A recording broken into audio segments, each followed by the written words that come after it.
Must tell Jesus. I like that song. It recognizes that the one that can truly help us, right, is the Lord Jesus. Our trials, our troubles, the things that bother us, the things that distract us, we need to take those things to Him. Thankful to know that He hears us, right? We've been talking about that a lot, by the way, as we've went through the book of Psalms. You see that repeatedly where sometimes even when the psalmist felt like the Lord wasn't hearing him, He was, and he knew He was, right?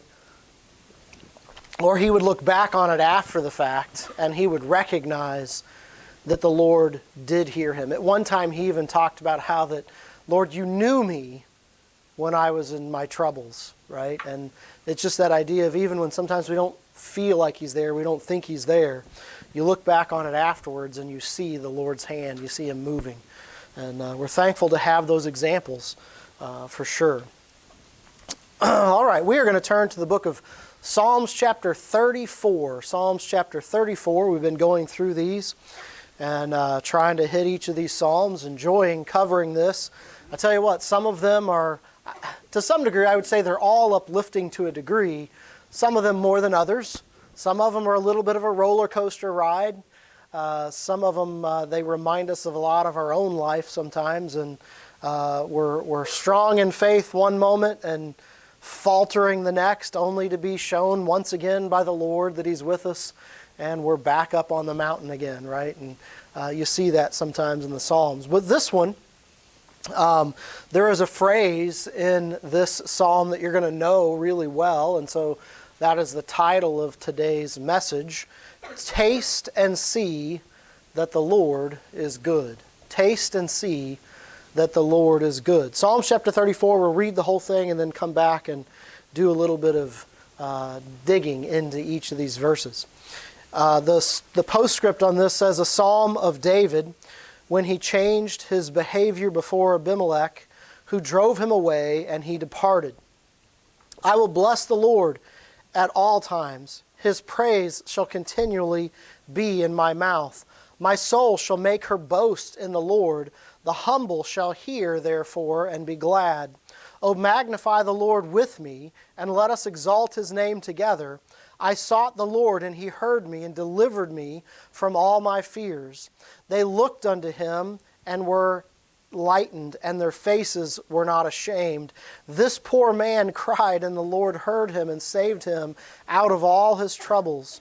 The angel of the Lord encampeth round about them that fear Him, and delivereth them. O taste and see that the Lord is good. Blessed is the man that trusteth in Him. O fear the Lord, ye saints, for there is no want to them that fear Him. The young lions do lack and suffer hunger, but they that seek the Lord shall not want any good thing. Come, ye children, hearken unto me, I will teach you the fear of the Lord. What man is he that desireth life, and loveth many days, that he may see good? Keep thy tongue from evil, and thy lips from speaking guile. Depart from evil, and do good. Seek peace, and pursue it. The eyes of the Lord are upon the righteous, and His ears are open unto their cry. The face of the Lord is against them that do evil, to cut off the remembrance of them from the earth. The righteous cry, and the Lord heareth, and delivereth them out of all their troubles. The Lord is nigh unto them that are of a broken heart, and saveth such as be of a contrite spirit. Many are the afflictions of the righteous, but the Lord delivereth him out of them all. He keepeth all his bones, no, not one of them is broken. Evil shall slay the wicked, and they that hate the righteous shall be desolate. The Lord redeemeth the soul of His servants, and none of them that trust in Him shall be desolate. Now I'm going to just open up with this last verse. I like that phrase. None of them that trust in Him shall be desolate.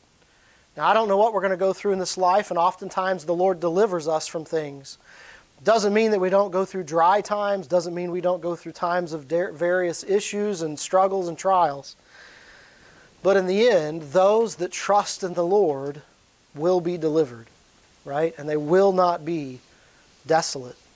Do you trust in the Lord? Now, I can look at this from a from a salvation perspective. And listen, the same applies. Those that have turned to the Lord and trust and faith in Him will not be desolate. The verse above it, though, by the way, says that those that are not,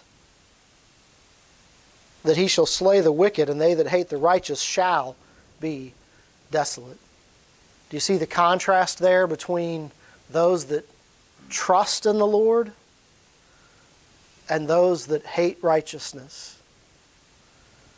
Complete opposite. One is total destruction, one is deliverance.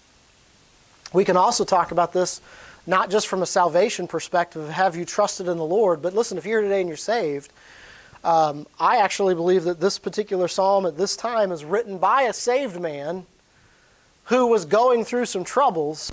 And so listen, this is not just when we talk about trusting the Lord, we're not just talking about from a salvation perspective, but in your life, are you trusting the Lord?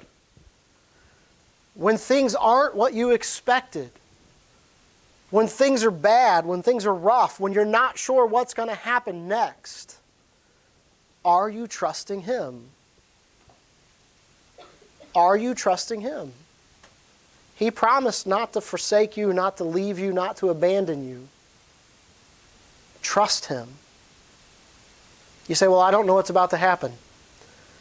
He does. Trust Him. It might be painful. Trust Him. Right? Trust Him. It's easy to talk about trusting Him when everything's right. You could almost say that it's easy to trust when everything's right. I think the true depth of your trust shows up when things aren't what you'd like them to be. Right? Do you trust the Lord?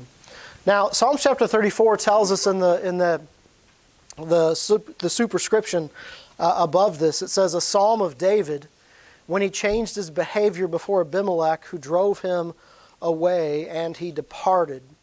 Now, the name might throw you off a little bit there, but from what I've read and from what I've looked at, I believe this is actually talking about 1 Samuel chapter 21, when David, in his attempt to try to escape Saul, goes into Gath, which, by the way, is the area that Goliath was from. And so this is an area of his enemies. And he goes, they take him before the king there, who it does not refer to him as Abimelech. But when you look at other scriptures, the common belief is that Abimelech was kind of a name or a title given to the king of the Philistines, because there's multiple places in the Old Testament where it refers to the king of the Philistines as Abimelech. And so whether it's a family name or whether it was some kind of a title, kind of like Pharaoh in the Egyptians, that is a common thought. I'll read to you, and again, take it and leave it. This is the words of man, so not inspired. But John Gill says this, when it says that he went to the king of Gath in 1 Samuel chapter 21, it says, Achish, the king of Gath, is called Abimelech in the title of the 34th Psalm, the name being a common name to the kings of the Philistines, as Pharaoh was to the kings of Egypt. So there's different beliefs, different opinions about that superscription above it, but I will say that the description does match what happens in 1 Samuel chapter 21, and we can read that here. I'm actually going to read the whole chapter really quick just to give you the full context. David, of course, is fleeing, and I don't want to get into this too much because Brother Philip has been going through the life of David here, and so I'm not going to jump into this whole super in-depth amount. But in chapter 20, Jonathan warns David, and Saul is out to get him, and David is really in trouble. In chapter 21, then came David to Nob, to, by the way, not Abimelech. It doesn't say Abimelech. Ahimelech, the priest. And Ahimelech was afraid at the meeting of David, and said unto him, Why art thou alone, and no man with thee? And David said unto Ahimelech, the priest, the king hath commanded me a business, and hath said unto me, let no man know anything of the business whereabout I sent thee, and what I have commanded thee, and I am appointed my servants to such and such a thing. Now therefore, what is under thine hand? Give me 5 loaves of bread in mine hand, and what there is present. And the priest answered David and said, there is no common bread under mine hand, but there is hallowed bread, if the young men have kept themselves at least from women. And David answered the priest and said unto him, of a truth, women have been kept from us about these 3 days since I came out, and the vessels of the young men are holy, and the bread is in a manner common, yea, though it were sanctified this day in the vessel. So the priest gave him hallowed bread, for there was no bread there but the showbread that was taken from before the Lord to put hot bread in the day when it was taken away. Now a certain man of the servants of Saul was there that day, detained before the Lord. His name was Doeg, an Edomite, the chiefest of the herdmen that belonged to Saul. And David said unto Ahimelech, and is there not here under thine hand spear or sword? For I have neither brought my sword nor my weapons with me, because the king's business required haste. And the priest said, the sword of Goliath the Philistine, whom thou slowest in the valley of Elah, behold, it is here, wrapped in a cloth, behind the ephod. And if thou wilt take that, take it, for there is no other save that here. And David said, there is none like that, give it to me. Now understand, David is fleeing from Saul. He is in danger. Saul wants to kill him. David stops, gets something to eat here, and I'm not going to get into all those details. He gets the sword of Goliath. But while he's there, there is a guy that happens to be there and happens to see him, who is one of the chief herdmen of Saul, the very guy that is after him, right? And so David now, not only is he in fear of Saul and he's fleeing from Saul, but even as he's fleeing from Saul, now there's somebody that's witnessed where he is and what he's doing. And it says in verse 10, and David arose and fled that day for fear of Saul, and went to Achish, the king of Gath. I want you to understand the depths of fear that David is in at this point. He goes to Gath, which is not friendly to him or his nation. He goes to an area where, what is it that the women were singing about David, right? Oh, Saul has killed his thousands, but David his 10,000s. He is going into the land of what would be considered his enemy.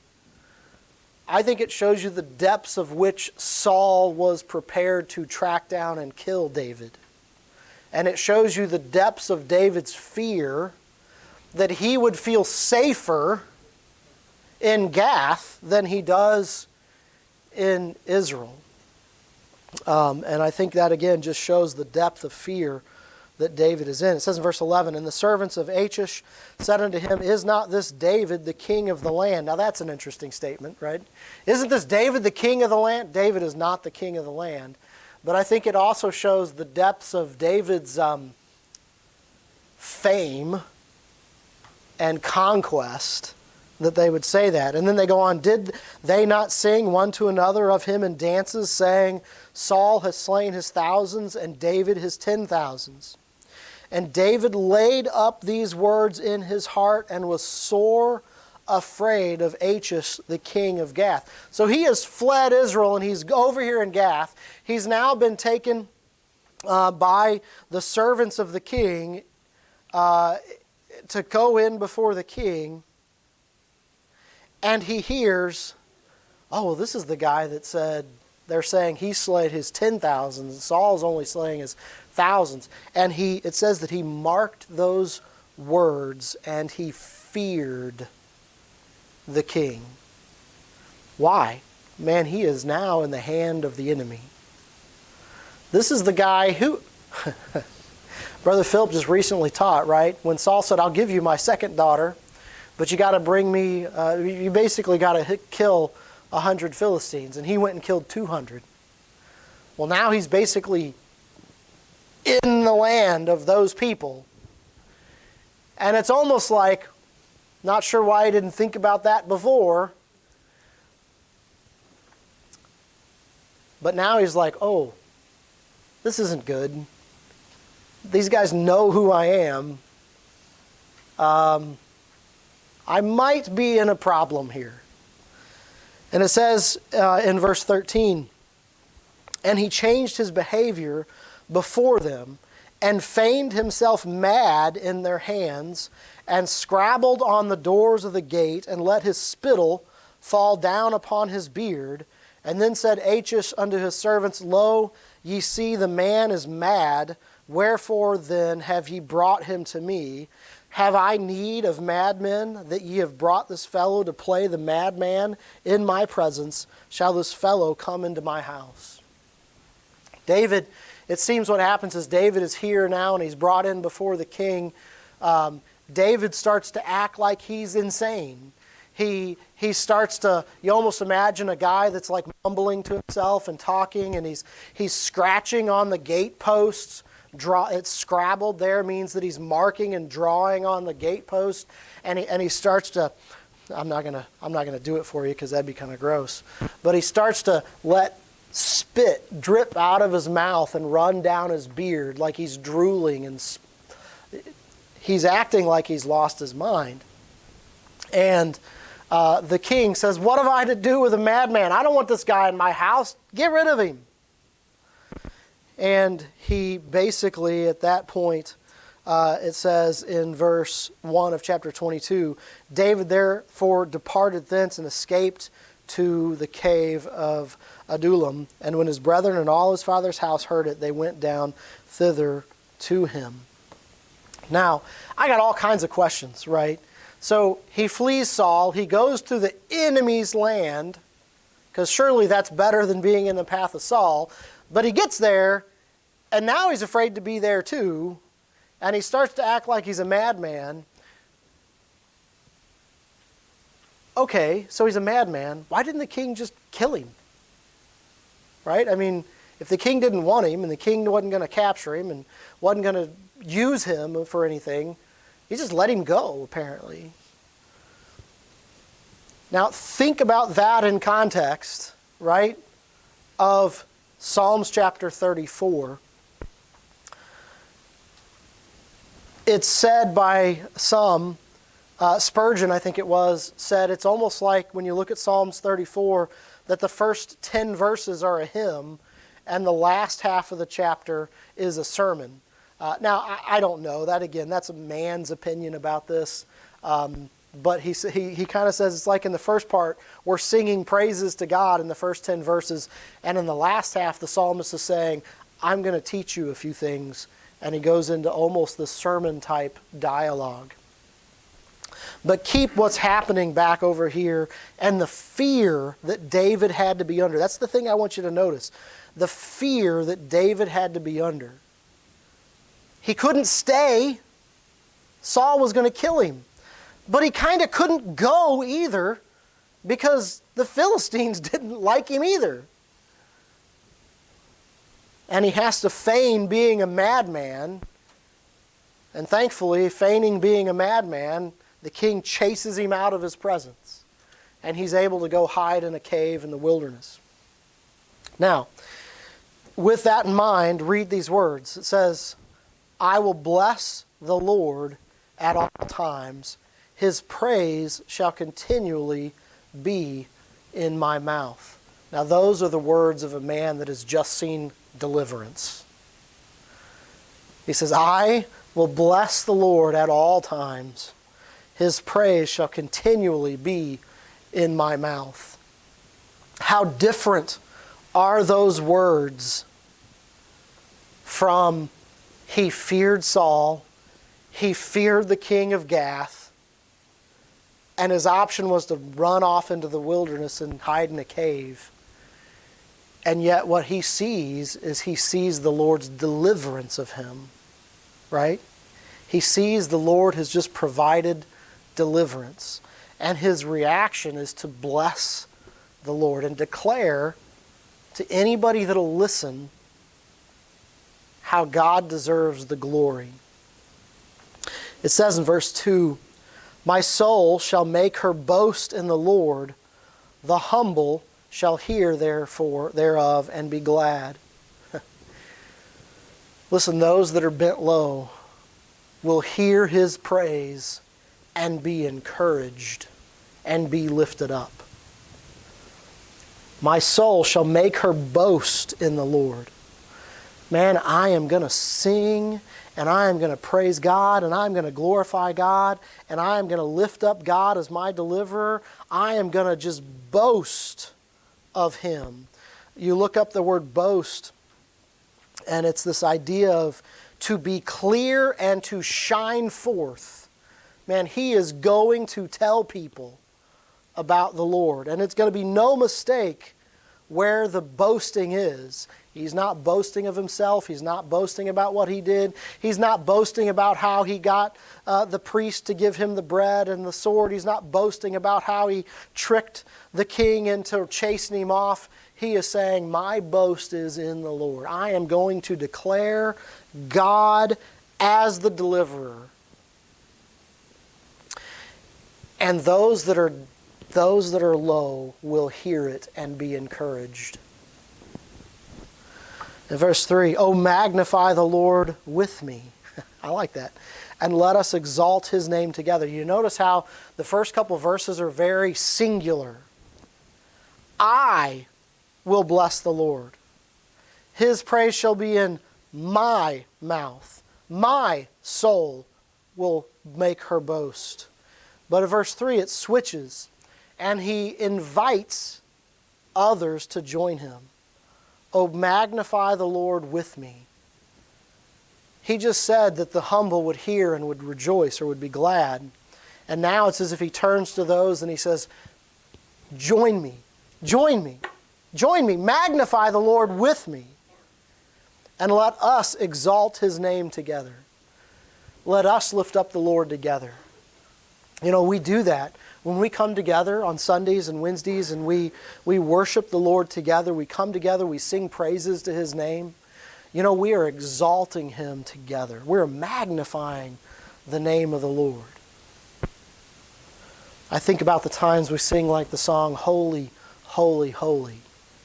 You know, when you do things like that and we lift up our voice together and we say those words, we are magnifying and exalting the Lord together.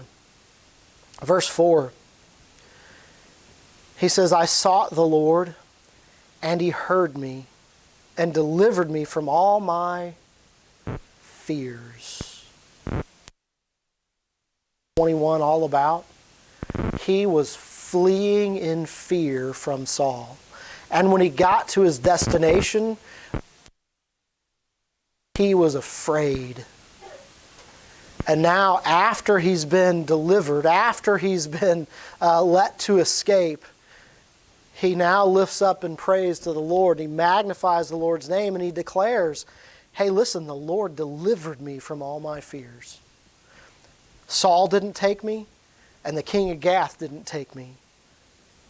And the Lord delivered me from all the things that I was afraid of. Not only that, but he says in verse 5, they looked unto him and were lightened, and their faces were not ashamed. He often has said in the last few chapters of Psalms, he uses this idea of don't let me be ashamed. And it's this idea of that I've put my trust in you. Lord, don't let me be ashamed. Don't let me falter. Don't let me fail. Don't let me fall by the way. Lord, don't let me be ashamed. And he knows here that he was not. The Lord delivered him from that. And so, again, when you keep in context when this was written and the fear that he had just experienced, and how that when you see the Lord's deliverance, the idea is that, they look on the Lord and they're lightened, and they're not ashamed because their faith and their trust in the Lord was recognized, and the Lord delivered them. In verse 6, notice the wording of this. It says, this poor man cried, and the Lord heard him. He refers to himself as this poor man. This poor man cried to the Lord, and the Lord heard him. I think you recognize really quickly just where David was at, right?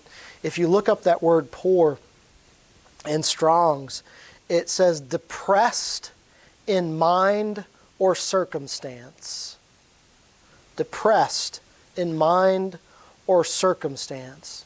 He says, this poor man cried unto the Lord, and the Lord heard him and saved him out of all of his troubles.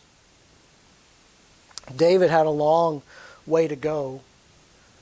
You have to understand that when he gets away from the king of Gath and he gets off in the cave, listen, he saw respite. He has been delivered.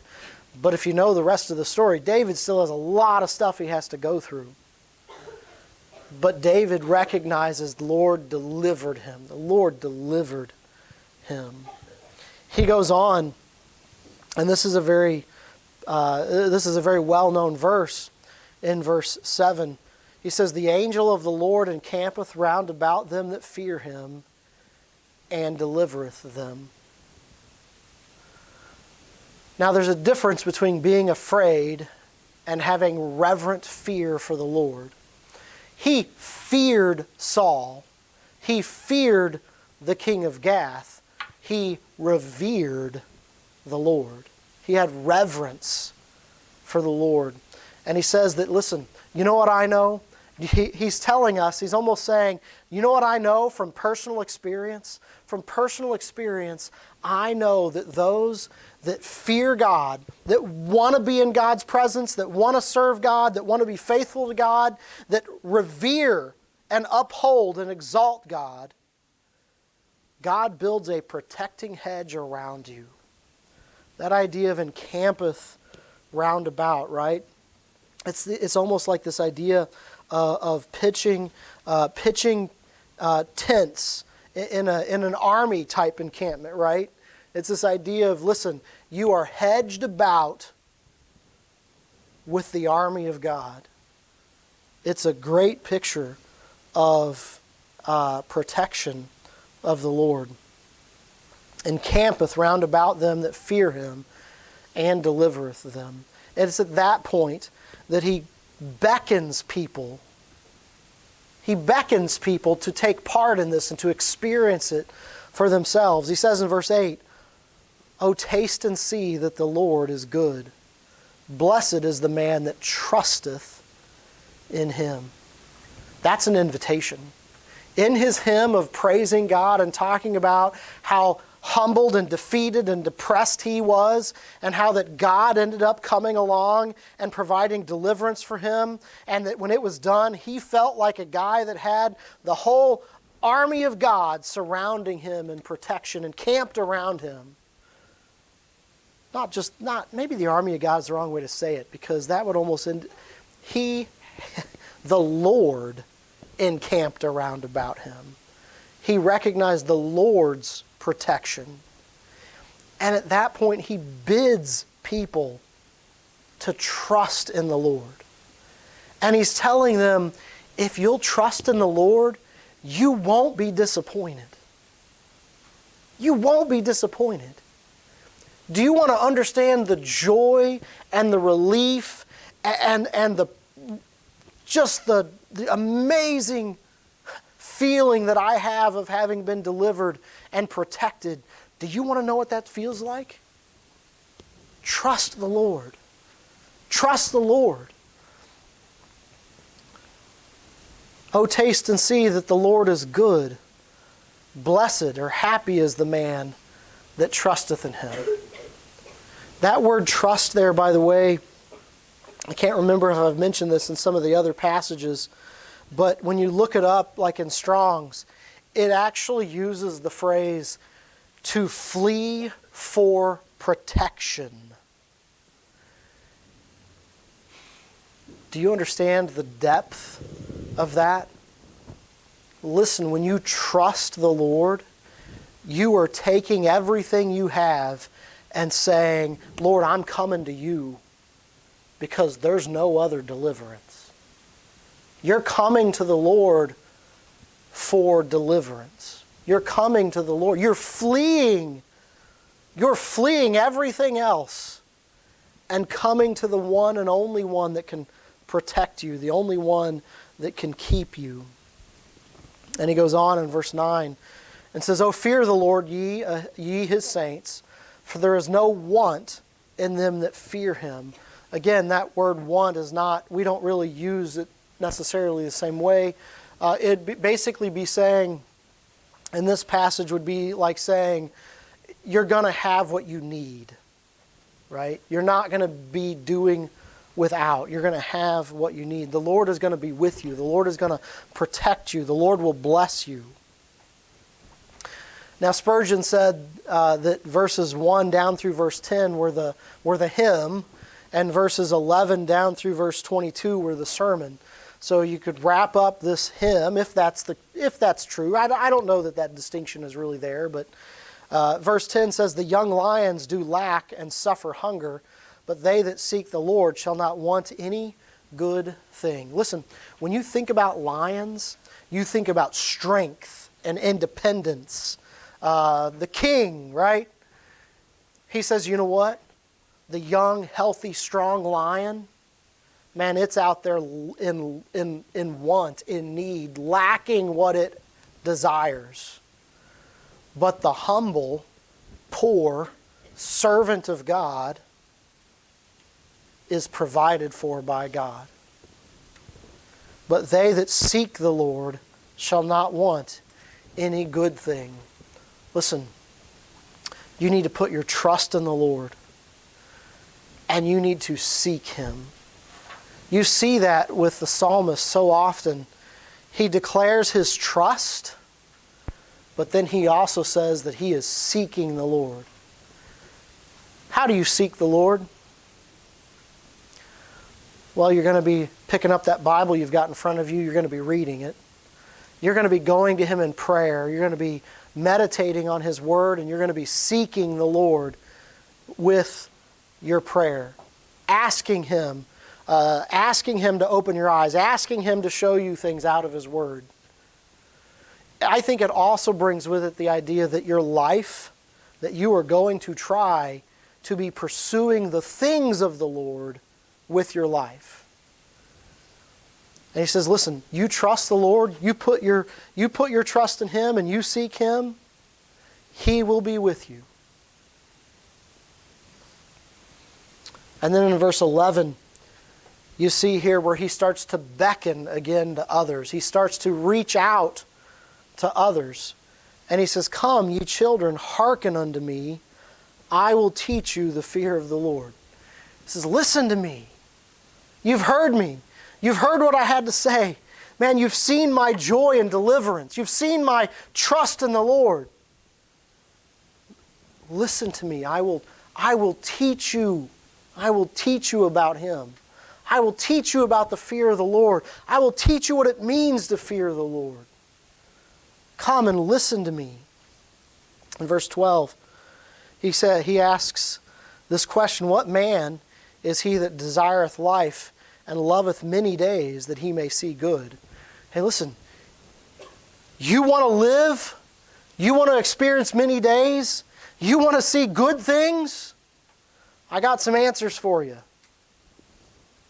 He says in verse 13, "Keep thy tongue from evil."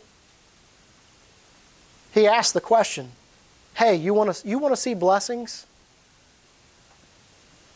Keep your tongue from evil. Watch your mouth. And thy lips from speaking guile. We don't really use that word, but it's like this act of deceiving, deceit.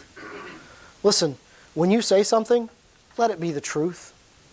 When you say it, don't just speak the truth, but speak it with the right heart and attitude, not in some ill-intended way to get what you desire and to defraud others. Man, be honest. Speak the truth. Stay away from evil. Be honest and upright in your dealings. Verse 14, "Depart from evil and do good." Do good. You know, the Bible doesn't just teach stay away from evil. The Bible teaches don't do the bad things and do the good things. Don't play Switzerland and stick in the middle and try to ride the fence, where you're not doing this, but you're also not doing that. It says do good. Don't do evil. Do good. Seek peace and pursue it. Remember what I said this morning? The Bible uses action phrases. Seek peace.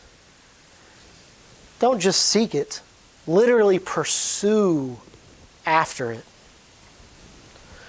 And then he says in verse 15, the eyes of the Lord are upon the righteous, and his ears are open unto their cry. How did this part of this psalm, this section of the psalm start? Come ye children, hearken unto me, and I will teach you the fear of the Lord. Do you want good things? Stay away from evil. Do good. Seek the Lord. Fear Him. And by the way, you do those things, let me tell you what the repercussion, let me tell you what the end result of those things are. The eyes of the Lord are upon the righteous. He's watching. He hasn't forgotten you. He hasn't turned His eyes and He's looking at somewhere else and He's distracted and you're going to fall into the pit because He's not there to keep His eye on you. He's got you. He knows. He's watching.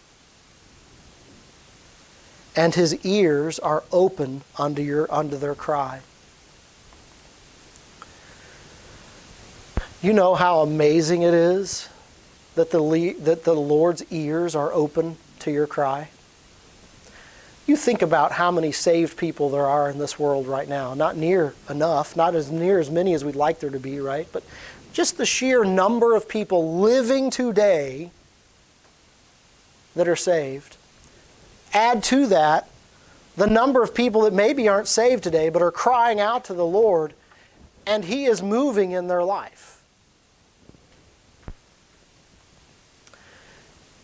There's never a time where there's so much noise going on that He doesn't hear you. There's never a time where there's just too many voices and your voice is going to be drowned out by something else.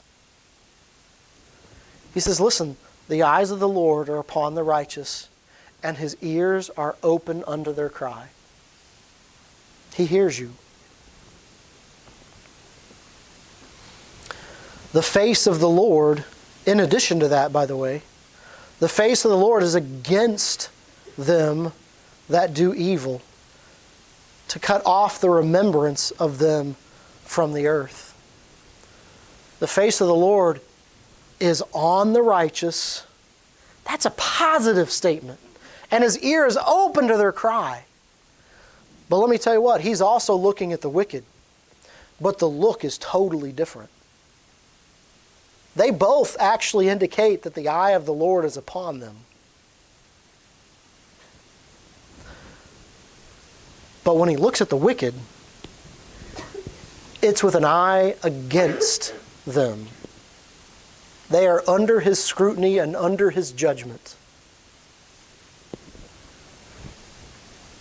As a parent, you sometimes get this ability to look at your children, and it can be a look of love and affection, and it can be a look of disapproval. And boy, we need to get that fixed. And then have you ever seen a parent, when they look at somebody that's trying to harm their child? Well, that's a totally different look, isn't it? The Lord says, man, He is watching out for you guys. And He loves you. And He's caring for you. And He's listening to you.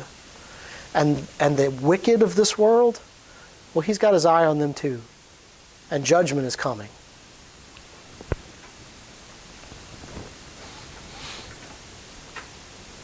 So much so in verse 16, He says to cut off the remembrance of them from the earth. And there's coming a time when the wicked are going to be judged eternally. And they'll be cut off, and the very remembrance of them will be gone. He says in verse 17, the righteous cry, and the Lord heareth and delivereth them out of all their troubles. This, by the way, is coming from a guy who had to flee his own home because his own people, his own king, were trying to kill him. And he fled to a land of the enemy, and he realized when he got there, he was probably in trouble there too. And now what am I going to do? And yet the Lord delivered him from Saul. The Lord delivered him from the king of Gath. This is a guy that can speak from experience that the Lord heard his cry. And he goes on and he says in verse 18, I think this reminds us of the attitude we should have. The Lord is nigh unto them that are of a broken heart, and saveth such as be of a contrite spirit. You know, this is not the only place that this phraseology is used, by the way. David uses this very similar comments when he recognizes in his own life that he has committed a great sin. And he talks about how the Lord isn't looking for sacrifice. He's not looking for an offering. What the Lord is looking for is a broken heart and a contrite spirit. I think what I'm trying to say is you recognize the humbleness of David in this place. He recognizes that the Lord is looking for those that have not lifted themselves up in pride, but those that have a humble spirit. And he says in verse 19, many are the afflictions of the righteous, but the Lord delivereth him out of them all. It's interesting. He doesn't say, hey, the righteous have no afflictions. He actually says the opposite of that. He says, many are the afflictions of the righteous, but the Lord delivereth him from them all. He keepeth all his bones, not one of them is broken. Evil shall slay the wicked, and they that hate the righteous shall be desolate. Hey, listen, you know what the end result of that wicked and vile life is? It's destruction. Man, evil is going to destroy the wicked. And the end path that they're on is one of destruction and desolation. Desolation, by the way, is a pretty strong word when you think about it, right? It's to be punished to the point of destruction. But the opposite of that, as we started off with, and we'll close as we read these words here, the Lord redeemeth the soul of his servants, and none of them that trust in him shall be desolate. I just told you that the word desolate brings with it this idea of punishment unto destruction. Those that trust in the Lord will not suffer that. Those that trust in the Lord will not suffer that. The psalmist, I believe, is both talking about the physical things that he has experienced and the physical deliverance of the Lord. And I think knowing the psalmist and all of his writings and all the things that he does and his heart toward God, I think he's probably not just speaking of the spirit, not just speaking of the physical things, but he's recognizing and stating that, listen, those that put their trust and faith in God, they will not experience desolation. They will not experience that final destruction that comes from a punishment of the sinful.